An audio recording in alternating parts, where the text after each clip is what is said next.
بسم اللہ الرحمن الرحیم۔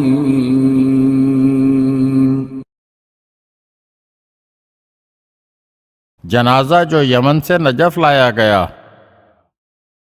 بیان کیا جاتا ہے کہ ایک دن امیر المومنین حضرت علی علیہ السلام اپنے چند اصحاب کے ساتھ کوفے کے دروازے سے ٹیک لگائے ہوئے بیٹھے تھے، تو آپ علیہ السلام نے فرمایا، جو کچھ میں دیکھ رہا ہوں کیا تم بھی وہی دیکھ رہے ہو؟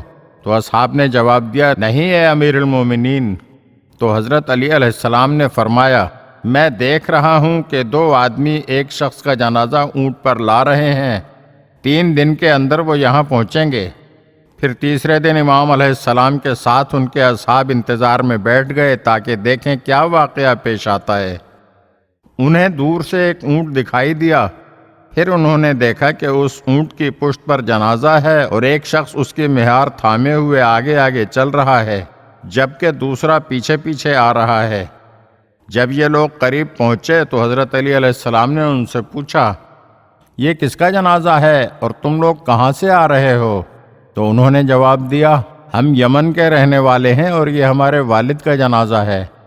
ہمارے والد نے ہمیں وصیت کی تھی کہ میرا جنازہ عراق لے جا کر کوفے کی پشت نجف میں دفن کر دینا۔ یہ سن کر امام علیہ السلام نے دریافت فرمایا، کیا تم لوگوں نے اپنے والد سے اس وصیت کا سبب بھی معلوم کیا تھا؟ تو انہوں نے بتایا، جی ہاں، ہمارے والد نے کہا تھا کہ اس مقام پر ایک ایسا شخص دفن ہوگا کہ اگر وہ چاہے تو تمام اہل محشر کی شفاعت کر سکتا ہے۔ حضرت علی علیہ السلام نے فرمایا، تمہارے والد نے بالکل درست کہا ہے۔